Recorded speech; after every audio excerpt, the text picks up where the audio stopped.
Mesdames et messieurs, bonjour ou bonsoir, tout dépend de l'heure à laquelle vous écoutez cette vidéo chez vous. Je m'appelle Michel Biemton, journaliste web camerounais. Merci de faire confiance à cette chaîne YouTube de l'engagement. Bienvenue à ce tout premier numéro de votre émission Entretien. Entretien reçoit ce jour Narcisse Nganchop. Il est camerounais, il est un homme politique. Il est le coordonnateur du mouvement Tout sauf BIA. Il est basé en Turquie où il est réfugié politique. Narcisse Nganchop, bonjour. Bonjour Michel. Alors, comment allez-vous ce matin? Par la grâce de Dieu, je vais bien, merci. Alors, en décembre 2021, vous avez été arrêté par la police turque à la frontière entre la Turquie et la Bulgarie. Qu'est-ce qui s'est exactement passé ce jour-là? J'oserais rappeler que j'arrive en République de Turquie en septembre 2020 où j'applique pour une demande de protection internationale. Vu le problème que j'ai avec le gouvernement camerounais, j'ai été reçu en Turquie, j'ai eu ma protection internationale et voilà, normalement, c'est pour 6 mois ou 8 mois, mais il savait qu'après plus d'un an et demi, étant impatient et ne voyant pas le bout du tunnel, j'ai décidé de quitter contre ma volonté illégalement la République de Turquie pour l'Union européenne ou l'espace Schengen, où je pouvais avoir documents de voyage et surtout participer au mouvement de la diaspora qui lutte contre la dictature camerounaise et pour contre la passation du pouvoir de Guiragué au Cameroun. Donc, c'est comme ça que j'ai été interpellé à la frontière turco-bulgarie au moment où j'ai décidé de quitter la République turque et j'étais plein de détention et on m'a notifié ma déportation. Alors, vous êtes donc sorti de prison.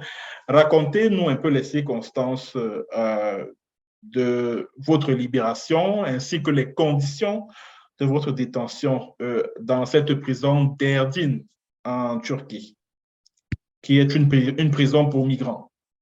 En réalité, la détention n'a jamais été une bonne chose.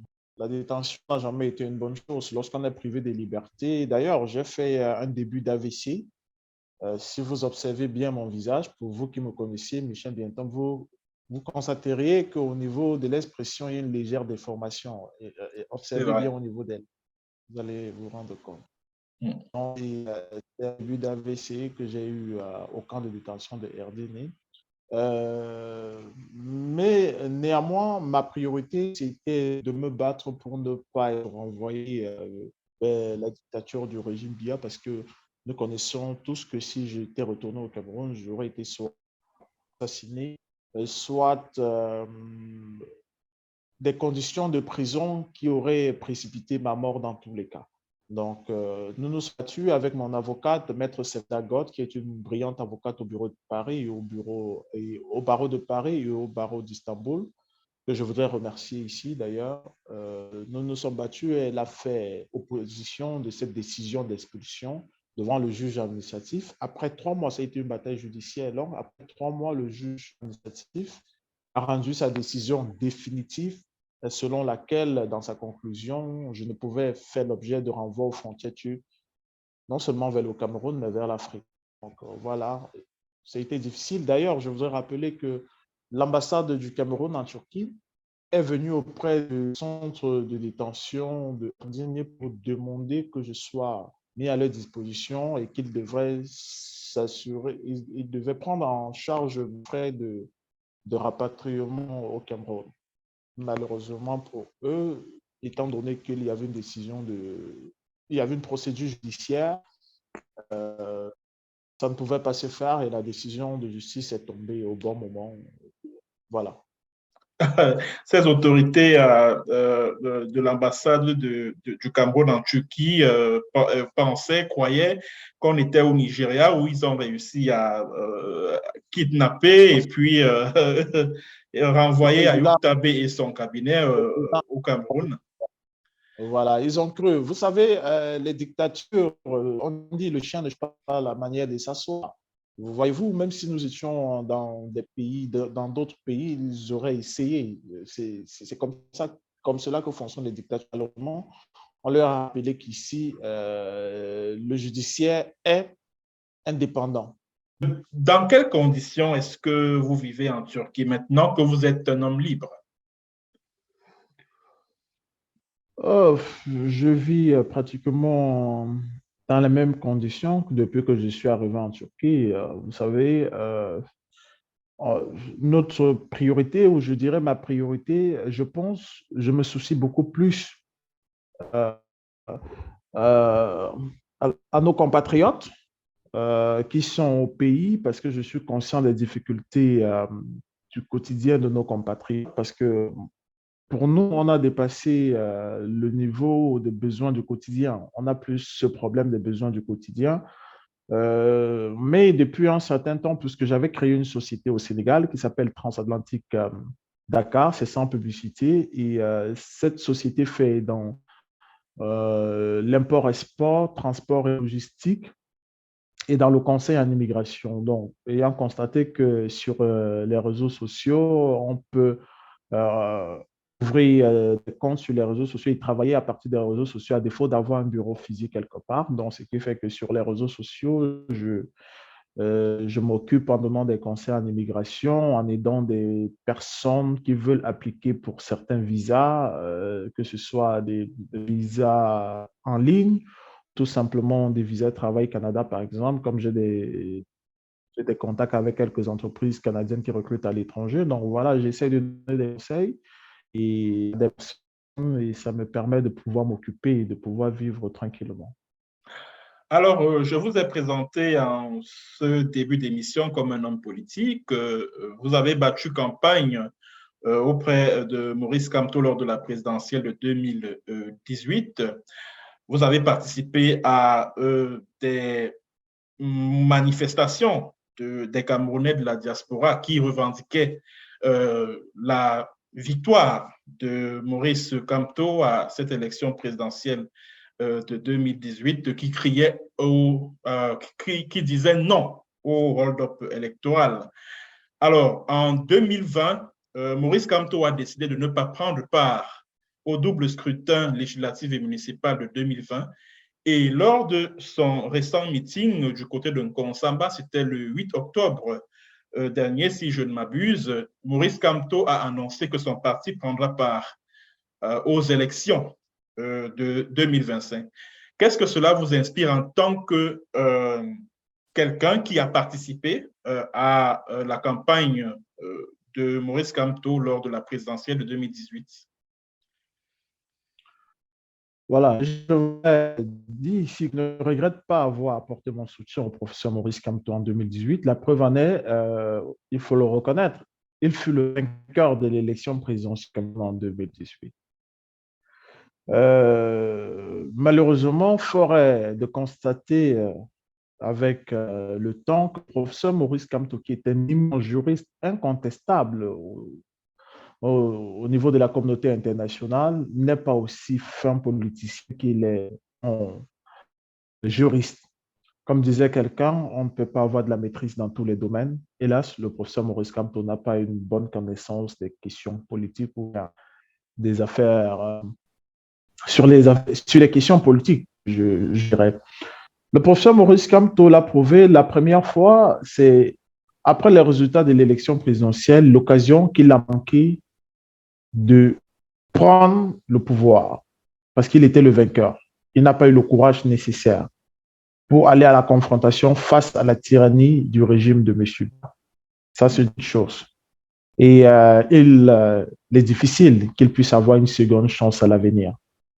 La deuxième chose, c'est que bien avant que le MRC, le Mouvement pour la Renaissance du Cameroun, qui est le parti du professeur Maurice Kamto, déclare vouloir aller aux élections législatives de 2019, je crois, 2019 ou 2020, je pense qu'il y avait 2020. élections législatives en 2020. C'était en février, le 9 février, oui, 2020, oui.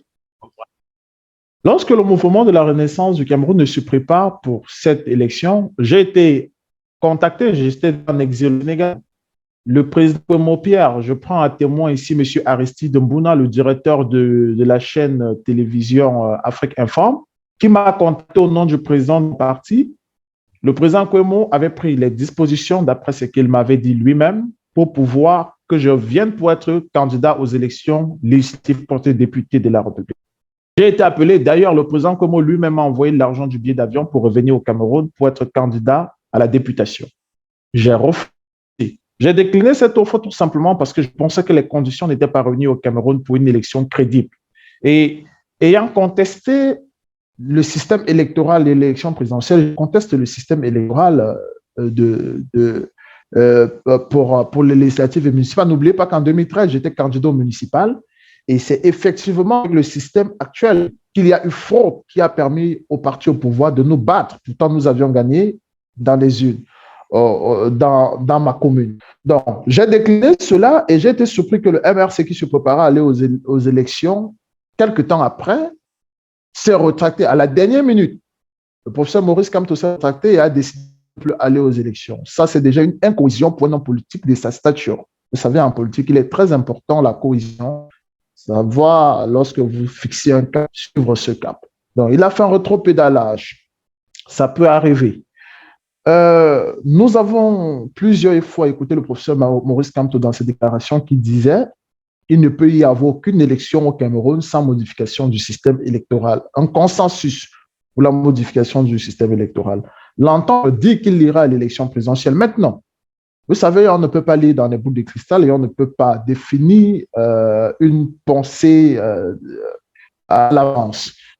Peut-être que la déclaration qu'il ira aux élections présidentielles, peut-être que derrière cette déclaration se cache autre chose. Parce que je vois le professeur Maurice Kamto, même s'il allait aux élections, parce que si vous allez aux élections, avec le système électoral, vous avez pour obligation d'accepter les résultats sortis de l'urne. C'est ce qu'on appelle la force de la légalité. Une fois qu'une institution légale a reconnu la victoire, vous avez l'obligation de vous soumettre à cette légalité.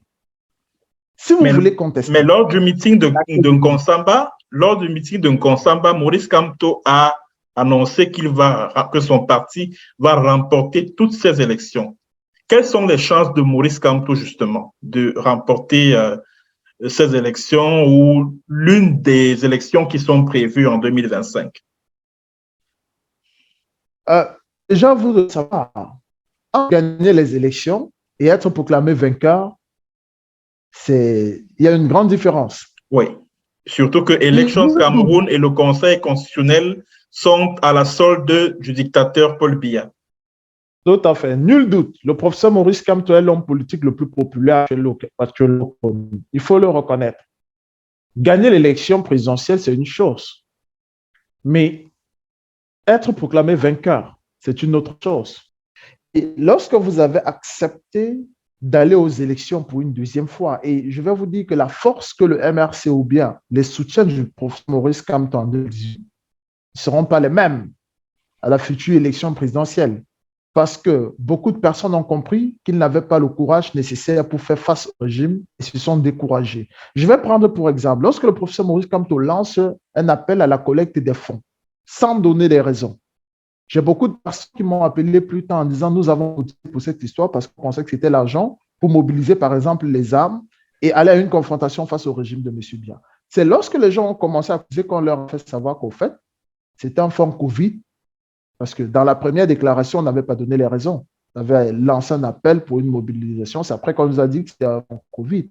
Donc, les gens ont dit « Off ». Donc, nous avons cotisé l'argent pour acheter les gels hydroalcooliques et puis tout ça. Anyway. Donc, vous comprenez qu'il n'y a plus ces mêmes soutiens. Et il sera difficile pour lui, non seulement de gagner une élection au Cameroun à l'avenir, de deux, s'il arrivait qu'il gagne, de pouvoir revendiquer sa victoire. Donc, pour moi, je pense que c'est une erreur grave de faire cette déclaration. Je pense que le professeur Maurice Kamto devait rester sous une logique, à savoir la modification du système électoral. Mais maintenant, c'est une politique. Attention. Nous avons vu M. Alassane Ouattara en Côte d'Ivoire. Je ne voudrais pas faire une comparaison. Si le professeur Maurice Kamto juge que désormais il s'est préparé et qu'il a les capacités de contester une élection, mais bien sûr, il a le droit d'y aller. Avec un homme politique et nous ne pouvions pas voir. Ouais, en principe, un homme politique dans le sens propre ne fait pas des déclarations en l'air. C'est-à-dire que lorsqu'il fait des déclarations, c'est-à-dire qu'il s'appuie sur un nombre d'éléments pour faire des déclarations. Mais Narcisse, il y a quand même que la chose ne semble pas aussi aisée qu'on puisse le penser, puisque Maurice Kamto n'a pas d'élu, que ce soit dans les conseils municipaux, que ce soit dans les conseils régionaux, que ce soit au Parlement. Et selon la loi électorale, pour que son parti puisse investir un candidat pour la présidentielle de 2025, il lui faut avoir des élus. Au cas où il n'en a pas, il faut qu'il réunisse 300 signatures à raison de 30 signatures par région. Comment pourra-t-il remplir ces conditions? Non, vous savez, nous sommes en politique. En politique, tout est possible, mon cher Michel. Tout est possible en politique. Il y a des deals qui se font. Il y a ce qu'on appelle des coalitions de circonstances. Donc, ça, ce n'est pas un problème. Il peut être candidat. Il faut que les gens le sachent. Ce n'est pas une question du MRC, c'est une question de Maurice Kamto. Et justement, parlant de coalition, on parle de plus en plus d'une possible alliance entre le MRC et votre parti, l'UMS, en vue de l'investiture d'un candidat pour la présidentielle de 2025. Est-ce que vous en avez entendu parler? Il y a encore une semaine, j'ai eu un échange avec le président de mon parti politique, le président Kwemo Pierre. Je pense qu'aujourd'hui, nous sommes le 21 octobre. Il y a de cela une semaine, il devrait normalement faire escale à Istanbul pour avoir un entretien avec moi parce qu'il devait se rendre aux États-Unis. Et nous avons échangé pendant plusieurs longues heures. Et il était toujours question que nous puissions voir dans quel cadre je pourrais retourner pour assumer mes responsabilités au sein du parti, la réorganisation du parti. Et surtout, il me rappelait que j'ai une place très importante dans le Vouri pour pouvoir m'exprimer sur les questions politiques de notre pays. Mais en aucun moment, nous n'avions évoqué le cadre de coalition avec le MRC. Et je ne pense pas que l'Union des mouvements socialistes, qui est le parti politique auquel j'appartiens, puisse faire une alliance avec le professeur Maurice Kamto, que je ne sois informé. En ce qui me concerne personnellement, le président de mon parti politique, l'honorable Kwemo Pierre, le sait, je suis opposé à toute élection au Cameroun sans modification du système électoral. Je ne suis pas de l'âge du président Kwemo Pierre. Je ne suis pas de l'âge du professeur Maurice Kamto. Je suis la jeunesse. C'est-à-dire que nous aspirons à autre chose. Alors, pour moi, je n'ai probablement pas la même vision que ces personnes. Peut-être que si communication entre les présidents, parce qu'il faut reconnaître que c'est peut-être le président du MRC et le président de l'UMS. Au moment où j'aurai l'information à mon niveau, je vous tiendrai informé et effectivement, je ferai savoir ma position au président de l'UMS. Je serai bien évidemment contre si, et si seulement on acceptait d'aller aux élections sous le système électoral actuel. Mais si une probable coalition est possible pour une revendication, comme ils le font déjà dans cette coalition de certains partis de l'opposition pour revendiquer l'application du système électoral, bien sûr, je soutiendrai cela. Je soutiendrai cela. Vous savez, on est plus fort unis. Mais pour le moment, je n'ai aucune information. C'est un rapprochement entre MRC, Mouvement pour la Renaissance du Cameroun, du professeur Maurice Kamto, et mon parti politique, l'Union des mouvements socialistes. Alors, en ce moment, l'on assiste à une bataille de clans au sommet de l'État du Cameroun en vue de la succession de Paul Biya, qui aura bientôt 90 ans. D'un côté, on parle du clan Boulou, qui a pour égérie Franck Emmanuel Biya, qui est le fils de Paul Biya. De l'autre côté, on parle du clan des Nanga, qui est incarné par le tout-puissant secrétaire général à la présidence de la République, Ferdinand Ngongo. La bataille s'est d'ailleurs déportée sur le front judiciaire. On parle des affaires de la ligne 94, qui est activée par Ferdinand Ngongo. De l'autre côté, on parle de l'affaire du fonds Covid, qui a été porté devant le tribunal criminel spécial par le clan des Boulous. Est-ce que vous croyez en une transmission du pouvoir de gré à gré au Cameroun? Est-ce qu'on s'achemine vers le scénario gabonais, togolais ou congolais au Cameroun, cette transmission du pouvoir de père en fils? Bien évidemment, c'est une réalité au Cameroun. Nous nous acheminons lentement, mais sûrement vers une succession de gré à gré, une passation de pouvoir de gré à gré et une succession monarchique au Cameroun. C'est depuis 2011 et avant 2009, c'est-à-dire qu'à partir du moment où le clan de M. Biya a décidé de neutraliser M. Mafami Doumbouya, qui était un potentiel candidat, c'était pour une préparation d'une succession de gré à gré et surtout d'une monarchie au Cameroun. Et à partir de 2011-2012, les bases, c'est-à-dire que ils ont commencé à prendre des dispositions pour ce cérémonial qui se prépare à la tête du Cameroun. Néanmoins, nous observons, nous autres acteurs en politique de l'opposition, nous observons des guerres, des clans entre les Nangas, qui sont du centre, qui appartiennent à la région de la première dame actuelle, Madame Chantal Biya, avec le tout-puissant Ferdinand Ngongor, qui aujourd'hui ayant délégation de signature et puis a carrément rang de vice-président de la République du Cameroun, prétend que c'est le tour des fils du sang à prendre le pouvoir. N'oublions pas que M. Ferdinand Ngongor est quand même soutenu par l'élite du centre, que ce soit les Zououndou, que ce soit les Zitoun, bref, l'élite du centre, qui ont toujours pensé, parce qu'en 97, lorsque M. Titus Edzoa est neutralisé par Edgar Alain Bengo, qui à l'époque était préfet de Vouri, c'est parce que Titus Edzoa, en tant que fils du centre, pensait que eux, les enfants du centre, peuvent prendre le pouvoir. Et il a été neutralisé par les Boulous. Donc aujourd'hui qu'ils ont la chance d'avoir leur fils au secrétariat général de la présidence de la République, c'est pour eux l'occasion de prendre leur revanche sur les fils, sur les gens du Sud, les Boulous.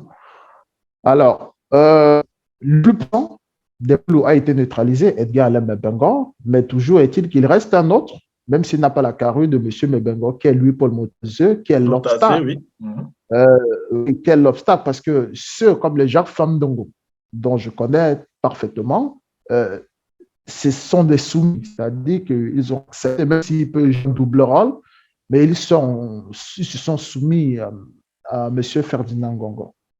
Sauf que dans ce cas où M. Ferdinand Ngongor a placé les fils du centre au sein de l'appareil militaire du pays, les Boulous se sont préparés depuis, parce que les Boulous sont aux affaires depuis. Et je peux vous le dire, sans doute, que M. Ferdinand Ngongor sortira perdant de ce combat. Et surtout que Franck Biya a le soutien de Paris, parce que selon Jeune Afrique, il aurait été reçu au palais de l'Élysée par Emmanuel Macron. Non, mais Franck Biya est le consensus, parce que non seulement Franck Biya ayant grandi avec lui, Paul Motazeux, Edgar Alain Mebengor, comme leur petit frère, parce qu'ils sont comme, ces deux-là que je l'ai cités sont comme les aînés de Franck Biya. Mais Franck Biya, non seulement appartenant au Boulou, sa mère est du centre. Elle est Yébékolo, de Nanga et Bobo. Non, d'Akonolinga, oui. D'Akonolinga. Tout comme Motazé d'ailleurs. Oui. Bien sûr, vous voyez que c'est le consensus. Ouais. Donc, du coup, non. Il faut dire que Motazé étant le neveu de Madame Jeanne-Irène Biya, de feu Jeanne-Irène Biya, mais il se considère beaucoup plus comme Boulou, parce qu'il a grandi avec l'élite Boulou, il a grandi au milieu des Boulous. Tout à fait. Donc, ce qui fait que Ferdinand Ngongor, qui est ce Nanga, tout simplement parce qu'il profite de la présence de Madame Biya au pouvoir, et n'oubliez pas que Biya est conscient, les derniers moments qu'il passe autour de à un moment donné, il sait qu'il a un choix à faire et le seul choix qu'il pourra faire, ça sera Front Bia. D'accord. Alors, justement, il n'a plus rien à faire. voilà. Sauf que là, nous parlons de leur guerre. Ceux qui sont au sein du pouvoir, le peuple camerounais n'a pas dit son dernier mot. Nous n'avons pas dit notre dernier mot. Nous allons nous inviter à la fête. Et c'est là où les choses seront intéressantes parce que nous n'allons pas laisser ce règne chaotique se perpétuer. Et d'où vient notre responsabilité? À savoir qu'au Cameroun, il y a deux options. Soit le régime criminel du dictateur écoute la communauté internationale et organise des élections transparentes avec un consensus et un système électoral consensuel, soit le rapport de force militaire. D'ailleurs, vous savez que pour moi, personnellement, je me prépare pour un rapport de force militaire face au régime de M. Biya.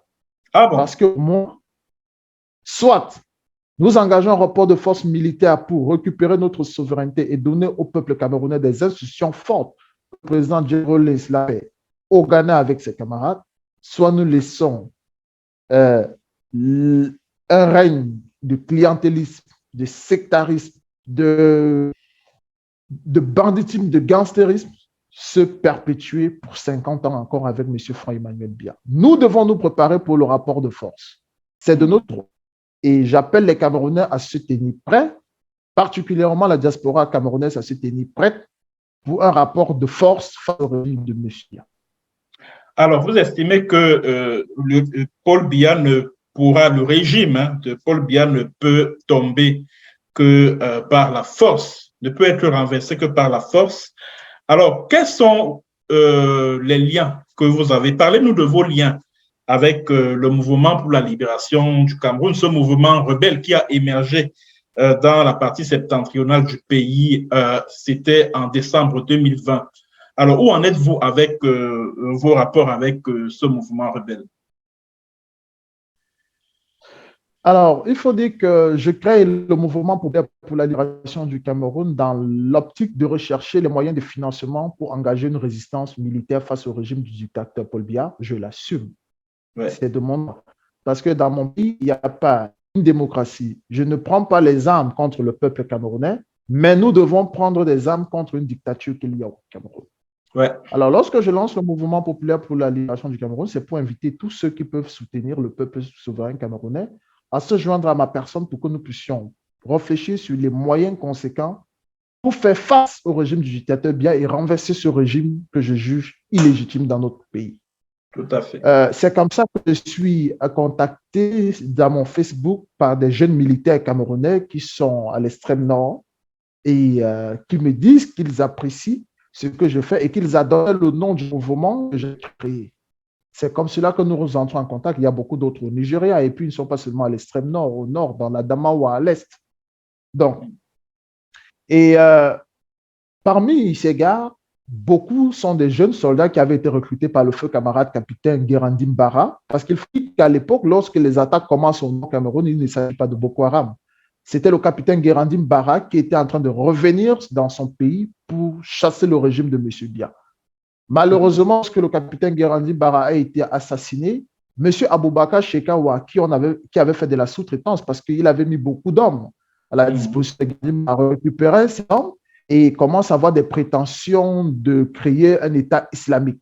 Et c'est comme cela que plus tard, c'est devenu cette affaire de Boko Haram. Mais au départ, il s'agissait de Guérandim Bara. Donc, la plupart de ces hommes sont des hommes du capitaine camarade Guérandim Bara. Et effectivement, le projet reste en étude. Nous attendons voir s'il y a des personnes qui peuvent nous soutenir. Évidemment, nous avons deux options pour le Cameroun, soit une alternance démocratique dans un système consensuel accepté par tous, soit nous trouverons des moyens. Nous ferons le pacte avec le diable si nécessaire, mais nous devons renverser le régime de M. Biya au Cameroun. OK. Alors, nous allons terminer cette interview avec la crise anglophone qui dure et perdure. Alors, une fois avoir renversé le système Biya, comme vous le rêvez tant, comment comptez-vous trouver une solution à cette crise? Comment comptez-vous engager le dialogue avec les leaders du mouvement indépendantiste anglophone. Bref, comment comptez-vous trouver une solution à ce problème anglophone? Pour moi, personnellement, je voudrais rappeler que si jamais, par la grâce des dieux et des ancêtres, Omar et tous ses camarades nous donnaient leur force pour renverser le régime de M. Biya, il n'est pas question pour nous de nous installer au pouvoir. Je n'ai pas un amour du pouvoir. Je suis quelqu'un qui achète sa liberté et je tiens à ma liberté. D'ailleurs, je pense que si je devrais prendre un exemple, je prendrais celui du président Jerry Rawlings. Et pour revenir sur la question de la crise au Cameroun anglophone, au Cameroun occidental, je pense que la première chose, le premier acte à faire, c'est de revenir d'abord au Cameroun fédéral, c'est-à-dire la forme réelle de notre pays. Parce que l'État unitaire dont nous vivons depuis est un fait État, en réalité, n'est pas un État légal. Le Cameroun est un État fédéral et à partir du moment où nous revenons à la fédération du Cameroun, c'est-à-dire que nous reconnaissons que le Cameroun occidental, c'est-à-dire que le Southern Cameroun est une partie souveraine qui a accepté de nous rejoindre en toute, sans obligation. Et une fois que nous revenons dans la fédération, je pense que le rôle du Conseil de transition qui sera sur pied après le renversement du régime de M. Biya, c'est d'organiser des élections sérieuses, consensuelles et surtout sensibiliser nos compatriotes pour que nous puissions donner la chance à un de nos frères anglophones de conduire aux destinées de la République fédérale du Cameroun. Ce n'est que par cela que nous pourrons assurer nos frères du South Cameroun, du Cameroun occidental, que nous pouvions vivre ensemble dans l'égalité et la justice, en donnant la possibilité à un fils du Cameroun occidental à diriger le Cameroun fédéral et surtout à respecter scrupuleusement la constitution du Cameroun fédéral, que chaque partie du Cameroun puisse s'auto-gérer. Je pense que si nous avions respecté la constitution de 61, non seulement le Cameroun serait un État prospère, mais aussi il n'y aurait pas eu tout ce problème de volonté de sécession qu'il y a. Donc, la première chose, c'est venir au Cameroun fédéral et ensuite organiser des élections. Tout à fait, ça sera peut-être un point de vue, mais nous devons laisser les unes décider, permettre pour moi à un fils du Cameroun anglophone de diriger la destinée de notre pays. Alors, Narcisse Ganchop, merci d'avoir répondu à nos questions et surtout courage à vous du côté de la Turquie où vous résidez désormais. C'est moi qui vous remercie, M. Michel Biemton, pour l'attention que vous accordez à ma modeste personne. Je voudrais, à travers votre média, saluer une fois de plus le peuple camerounais, leur demander d'être patient, surtout de ne pas se résigner, savoir que ce n'est qu'au bout de l'effort que se trouve la réussite, savoir que même le peuple français s'est battu, la Marseillaise est un hymne de combat, le peuple français s'est battu pour récupérer sa souveraineté et que tous les peuples libres sont passés par des batailles pour obtenir leur libération et surtout bâtir une nation juste où il fait bon vivre pour tout le monde. Je vous remercie. Merci.